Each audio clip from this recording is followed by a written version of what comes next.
Welcome to the Miracle You, guiding you on the journey towards finding passion and purpose, and how to discover, create, and live a life by your design. Whether your success has been plentiful or your missed opportunities have been overwhelming, we can help you become a more empowered, masterful person and show you how to share your gift with the world. It's time to inspire change from within with the host of the Miracle You, Vince Kramer. Hello, imagination.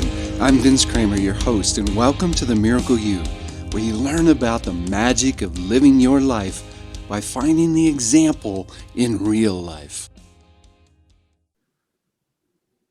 We all hear voices in our heads. A lot of those voices are our ego subpersonalities trying to protect us, make us aware of the situations that are around us, maybe just to stop us from moving forward into a situation where they feel is unsafe. But there's another voice that we hear, a voice that's taking us in the right direction, pushing us to make a change or step fully into who we are in one area of our lives or another.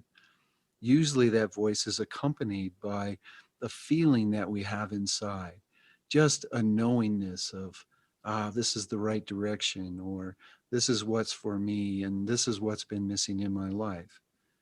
And as we find what's missing in our lives, it's very important for us to start to listen to those intuitive hits, that intuition that's taking us in the direction that it knows and we truly know at the core of us is the right direction for us.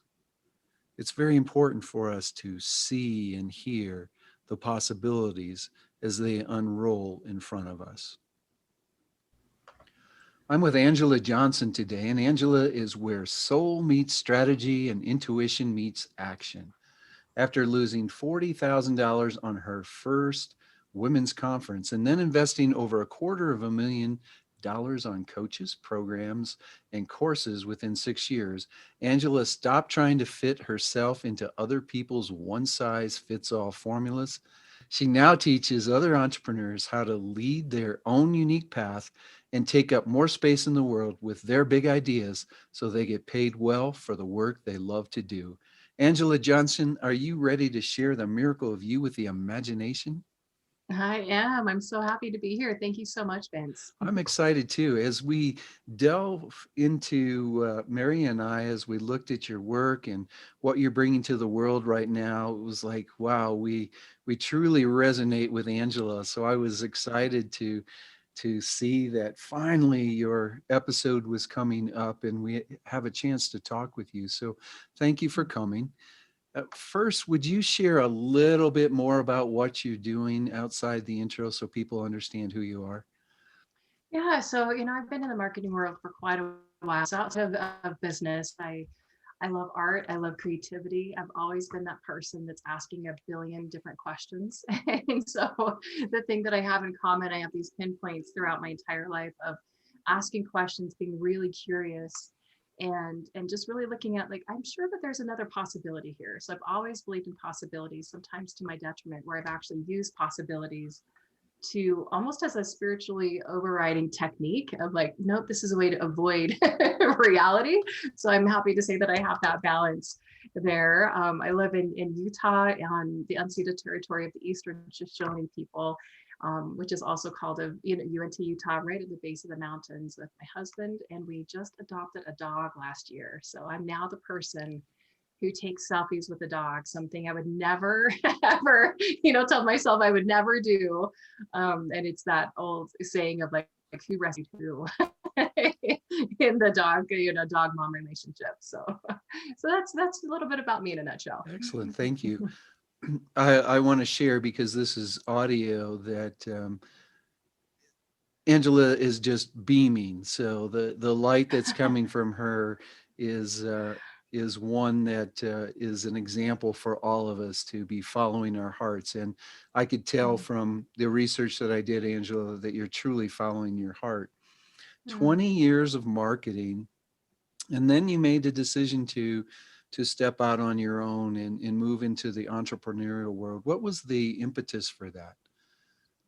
Yeah, well, it was a wake up call. It's some of the language that you use. So it was 2008, and I had actually facilitated a summer solstice ceremony with hundreds of people, and where we were setting intentions. And one of those intentions was, and I remember exactly what I put down on my piece of paper, and it was very vague. And so this is also a lesson to be more specific with your request to the universe. But I've been unhappy in my job for a while, and the request, the thing I wrote down was, I'm in my perfect career now, making the perfect amount of money. Which again, perfect means what? I could be a lot more specific, but that kind of tells you a couple of things. One is where I was not willing to ask for what I really wanted, and I was using a lot of spiritual tools, but also misusing them. And then the next day, so that was on a Sunday evening, I'll never forget this. The next day, I was informed that I had 30 days left in my job. And I just thought, wow, the universe worked really, really fast. And and that was my wake up call. And so I was very unhappy in my corporate America job. I'd been doing marketing for a lot of years, and I was that person that kept asking, is this all there is? And kept looking around, and I'd asked that question my entire life. I remember asking this question in school and college, in my first job, and now in this job, and just looking around going, how is it that people seem to be content with this? Like, what's wrong with me that I just can't be more grateful? So I'd often flip it around and use it to judge myself, when what was really happening is I was very aware, very intuitive of, yes, there is a lot more that's possible. Like, you do not have to work at this job that you don't love, that you're not really respected, and just be happy with a paycheck and some benefits. So 2008, just as the housing market was crashing, we're heading into a recession, economy was tanking, I thought, great, I will start a business. That sounds like the best idea possible. And that's when I discovered the coaching world. And my dream for years had been to host transformational women's conferences. And I know that when we empower the people, I would say this, empower the people in our own backyard, we can create a global empowerment, tidal wave, where people know that they have choices. People know that they have the ability to create. They're not just stuck in the circumstances they're born in. And so that was my dream. And I thought, why not? Let's do it. And then you heard in my intro that the first event didn't end so well. And so I was very naive about what needed to happen to actually make money and create transformation. In that journey, in stepping into the coaching world, then it was something that you were being pulled to and called to. But I think similar to my story, there still ended up to be a little bit missing yet, right? Yeah. And then there was another wake up call. Could you share that one with us? Yeah. I started my business in 2009. I hired a high-end coach, thinking that's what I needed to do, and it worked for the first year. Like, I was that poster child that went from 0 to 6 figures in 10 months working with this coach. And I learned how to finally market and sell myself, because even though I was in marketing for years, I was using other people's, $1 million budgets and an entire team. And I wasn't putting my heart and soul out into the world of like, here, please either, receive me or reject me. That's really not what I was signing up for, or knew that I was signing up for. So it worked. But I also here's what attracted me to the coaching world is I had no idea that regular folks like you and I could work from home. I've been working from home since 2009, talk to people, create change, and make great money doing that work. I knew about people like Lisa Nichols, Jack Nick, or Chicken Soup for the Soul Jack person. Canfield. My mind just totally escaped his name. So I knew about people like that, but I didn't know that just regular folks could do that. So that's what attracted me to it. And I was mesmerized, absolutely mesmerized. But I saw some red flags along the way. And those red flags were when I was taught different marketing and sales techniques. One example, just a specific one, is I remember attending an event and the host of the event saying, if you're not closing $40,000 sales in a 15-minute conversation, you're doing sales wrong. And I was sitting there being teachable, because I want to be teachable and coachable, the good student, right? I thought, well, then I must be doing sales really wrong, because I'm A, not selling things that are that expensive, and B, I'm taking longer than 15 minutes.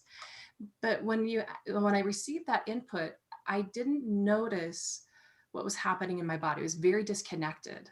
And I thought it was just fear. And what I was told by my coaches, oh, that feeling of feeling, that's just fear. You just got to override that fear. But what was actually happening was my soul was screaming, again, that same question, is this all there is? Like, something's off here.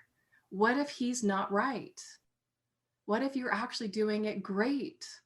Like, nobody was asking those questions. It was just telling me all the places I was wrong. And so I bought into that. So I talk about, I saw the underbelly of coaching, the manipulation that happens, that there was no coaching actually happening. No one was asking questions. When we get to the root of transformational coaching, no one was asking questions. They were prescribing jargon that their mentor told them, and then it got passed down. And it's this whole coaching lineage that's very harmful. And so finally, enough red flags happened. And I just thought, I can't do this anymore. I do not want to be a part of the industry. If this is what it does to people, this is what it feels like, there's no amount of money that makes this okay. And I saw some really crummy things happen and horrible marketing strategies and the way people were treated. And I just thought, no, I can't be a part of this. And so that was my other wake up call. So I broke up with that toxic side of coaching, let go of most of my clients, and I rebuilt. But this time I rebuilt with my spirituality in the forefront, with honoring my intuition. I've always been very intuitive, and I could no longer negotiate against myself. It's like I'm no longer putting my intuition in one little compartment and accessing it every once in a while. It has to be in the forefront. It's how I live my life, but I wasn't allowing it to be part of my business or lead my business. And so that's what really shifted. And then a few years later is when I developed the intuitive marketing matrix, which is a very, very simple framework for entrepreneurs, but it puts people back into the driver's seat of their life. It restores that self-trust, which I think is the most important foundation for business owners. So there's my my spiel about how the wake up call really helped me birth a body of work that I love, and it actually empowers people and doesn't just fit someone into a one size fits all formula. Well, I appreciate the stories that you shared. One of the things that at Imagine Miracles we bring out to people is that once you bring your gifts and talents and all of you, your multidimensionality together in what you're bringing to the world, that's when things start to click. And that's when you start to attract those people into your life that are truly looking for you, and they've been looking for you. And I loved the way you shared the stories, because one of the things that I've noticed in a lot of people that we work with, I've noticed in them also, is we tend to go from one set of rules to a new set of rules. Yeah. And then the door opens and the light bulb comes on that, wait a minute, it doesn't work because they're not my rules. Right. And I think you Absolutely. shared that so eloquently. It's funny that Jack's name kind of slid out of your mind for a second, because when I went out to find myself, what was missing in my life, Jack was the impetus for me to begin that journey. And I went from the old set of rules of my grandfather telling me how a man should be into the world of Jack Canfield, because that's how I wanted to show up in the world. So I started following Jack's rules, or at least Jack's ways. Yeah. And it took me, I think, about 2.5 years to figure out that these are Jack's ways. They're not Vince's ways. Yep. It's Yep. time to move to the next place and actually be myself. So Yeah. I've got two directions that I want to go with you. And I Mhm. told you I'd probably venture off my flow. I love And here it. I go. The first is, um, when did you first notice your spirituality or understand your spirituality? And then after that, then how easy was it, or how hard was it to decide to bring it into your business? Oh, thank you for that question.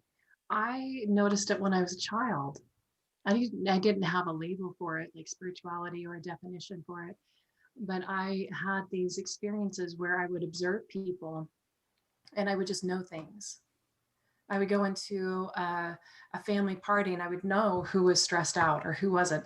And, imagine being a 4-year-old just going, something's not right here. And I didn't have the language, I didn't know how to process emotions. But I was also very, very fortunate to have a mother who is also very intuitive. And we would have conversations about intuition. And so I remember some initial conversations about 7, 8, through 10, about 10 years old, where we would talk about things like, have you ever had the experience of when you think about someone and the phone rings and it's them? Or you think about someone and you're supposed to call them or you go visit them. That's your intuition. And so those were just a very normal, simple conversation. But I shut it off when I was a teenager. Because if I would talk about these things with friends, I recall one specific incident. I was riding the bus to school. I was sitting next to one of my best friends, and one of our other friends just had been kind of absent. Like she wasn't in school, we couldn't reach her. And this is before cell phones or social media. So you had to like old school, like dial someone or show up at their house to find out what was happening. And I just had this flash of a knowing that there were some really hard things that she was experiencing, like really very abusive situation. And I said, I think we need to go check on her because I think this is what's happening. And my friend said, what, are you psychic? With this really distorted, horrified look on her face, like, you don't know that about people. How dare you butt in people's business? And I felt that moment like I just shut it down. It was like, oh, this is apparently not okay to, one, be aware of these things. Two, I don't know that I want to be aware of these things. How do I process this as an empath? And so that's really one of the first times I remember specifically shutting it down. Now it kept, creeping in, and I had opportunities, like in college, one of the classes I took, I still can't believe I was able to find this class and get college credit, was about quantum physics and about how energy worked and about, auras and all these things. And I thought, where has this information been my whole life? And that's what started it introduced me to this whole world and meditation and mindfulness. And just a connection beyond a religious structure that I was raised in that helped me make sense of the world. So it's been there throughout my entire life. And that was also part of the wake up call when I left the coaching world, because I knew in my bones that everything is energy, including our business. And if we're not in alignment with our purpose, we're not in alignment with how our business is. I believe our business has a soul or consciousness, and it communicates and co-creates with us. And I remember talking about this with my coach at the time. She said that you will never make you money. You have to just focus on money and messaging and marketing.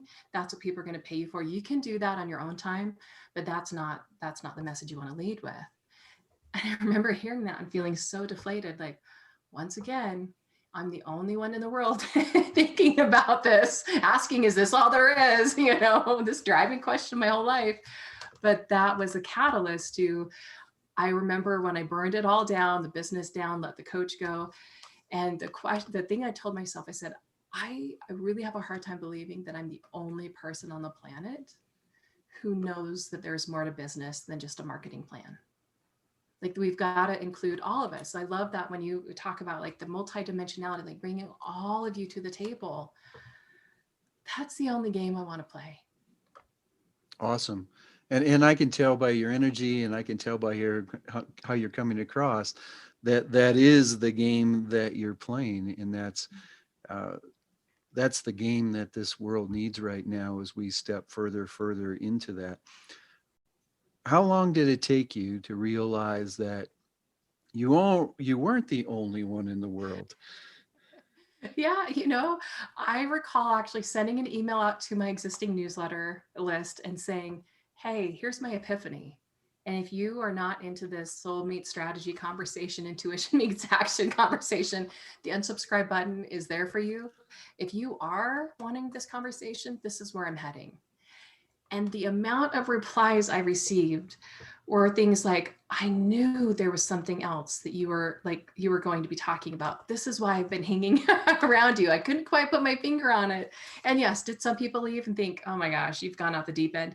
Yes, but very few. The majority of people gave me feedback of like, of course there is. This is why I'm part of your world, is because energetically, this is what you've been embodying, but not necessarily expressing fully. So I'm here for the ride. So it was a beautiful validation of, oh, okay, I'm not the only one. Like, it's okay to be all of me. Other people just want to be all of them too. So let's do it together. And I appreciate you sharing that, because as people listen to this podcast, I want them to realize also that it's okay to let those understandings, those knowing, those beliefs out. You suppressed yours because at 15 or 14 or whatever, it's like, oh, I can't let this be seen, but you knew it was there. Mm-hmm. So many people like me, at 5 years old, I told my grandmother that I was here to help people love themselves so they could love others. And Mm-hmm. shortly thereafter, the men in my life, especially my grandfather, did everything in their power for me to understand and learn what the rules of being a man was, and then start to follow those rules. And mine was repressed, and it took Mm-hmm. several wake up calls for me later in my life to even realize that spirituality was there, and then to be reminded of what I told my grandmother. So our Mm-hmm. conversation is so helpful to people, so I wanted to thank you for bringing it up and sharing it in the lovely way that you did. So tell us a little bit now about bringing intuitiveness and bringing spirituality and bringing the understanding of who you are into marketing. Well, I believe that everyone is intuitive. And I think that just like, the experience that you just shared, and I just want to also say really quickly, thank you for creating this space to have these conversations. Thank you. So it just, my whole soul and heart are just so full and expanded. So I just want to really thank you, and for creating this space, for creating this platform and normalizing these kinds of conversations.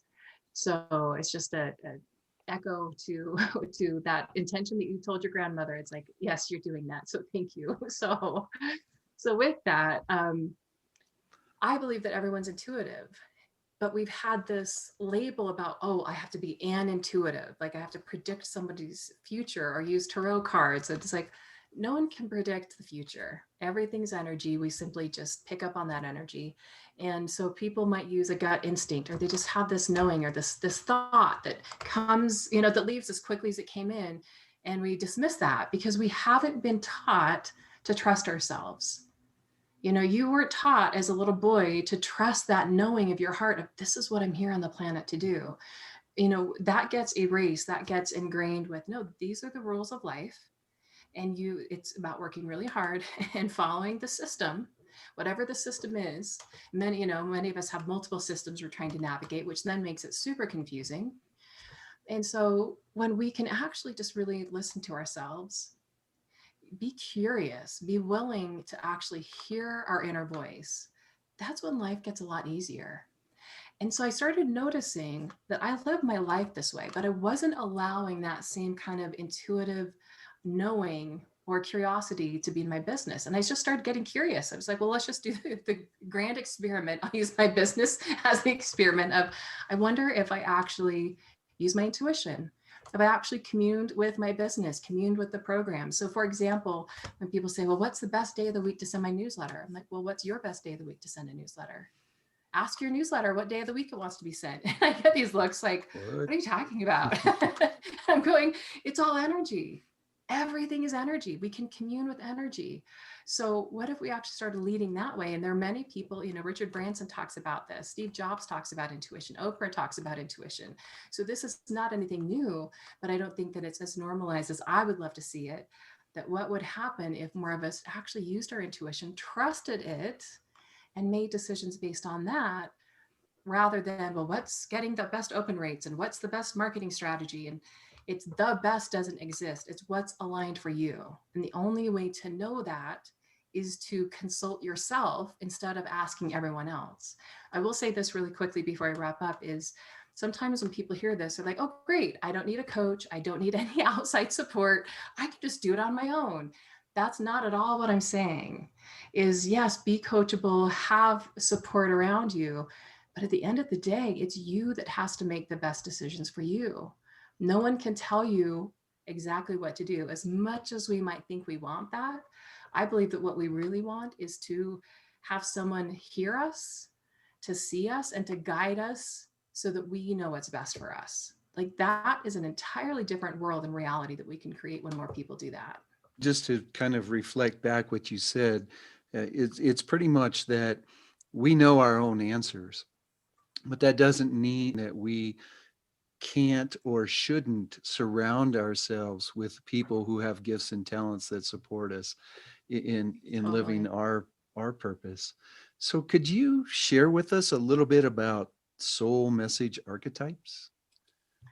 Yeah, so back back in the day when I was doing a lot of copywriting. So in addition to marketing, I did a lot of messaging, communications, and copywriting.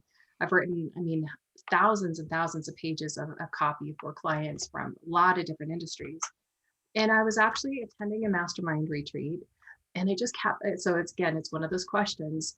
And I said, aha. And I started noticing this pattern of the clients who are really thriving with their message and their marketing and the clients who were struggling. And I noticed that there were 5 core archetypes. And there's a free quiz on my site, but I'll go through them very quickly. But there's the peace whisperer, the champion. Let's see if I can remember all of them. The artist, the joy maker, and the engineer. Oh, that's good. So the peace whisperer, the champion, the joy maker, the engineer, and I just said it, but it's now leaving my mind. So thank goodness everyone's listening. And you maybe wrote it down the first time I said it. Yes, good.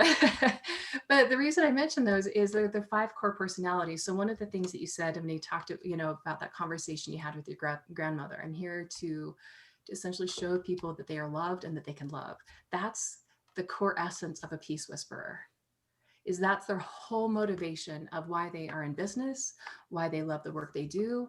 And to them, and tell me if this is accurate, that if your approach to the world is if more people knew that they are loved and that they can love, the world would be an entirely different place. You bet. One of That's many the solution. approaches, but yeah.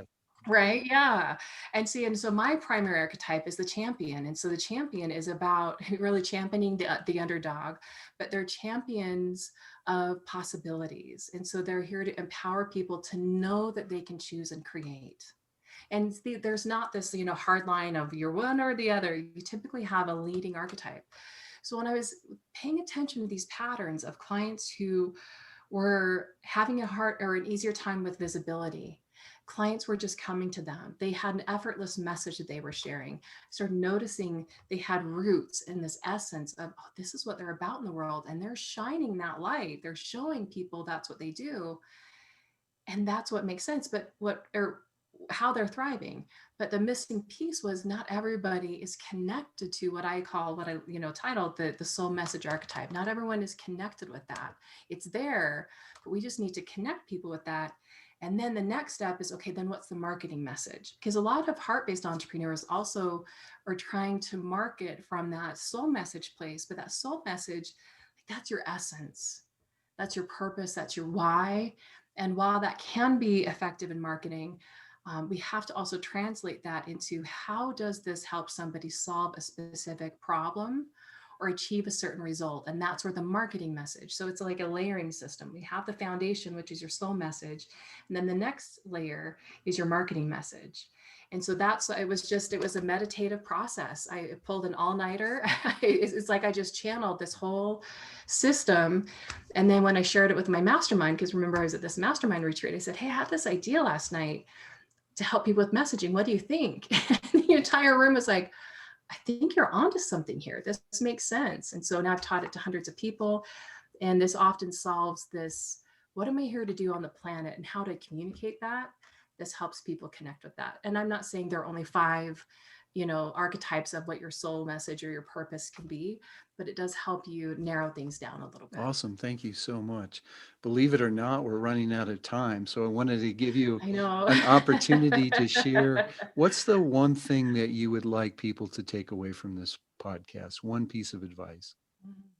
You said it earlier, it's worth repeating, is your answers. And it's not up to you sometimes to figure it out on your own. It's okay to receive help to have those answers emerge. Awesome. Awesome.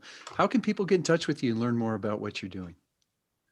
Yeah, so if you go to angelajohnson.com, it's Angela with 2 L's, then you can find all my information there. There's also a link that has, like the soul message archetype quiz, information about the intuitive marketing, have some great free resources there as well. All that information will be available on Angela's show page. Just go to themiracleyou.com, look for Angella Johnson's episode, and that information will be available.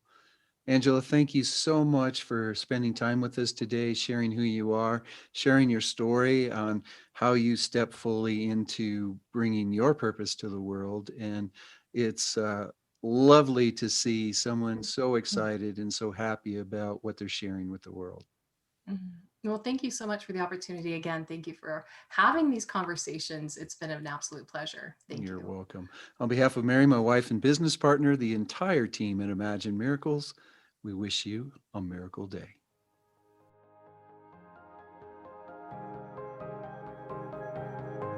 You've completed this episode of The Miracle You, but we have plenty more to help you discover your own personal passion and purpose. Head over to themiracleyou.com for free resources to assist you on your journey, as well as register for our free webinar, Discover Your Miracle Life, 3 mind-awakening steps toward your unique purpose, or apply for a one-on-one Your Life, Your Way breakthrough session and discover your next best step on your journey.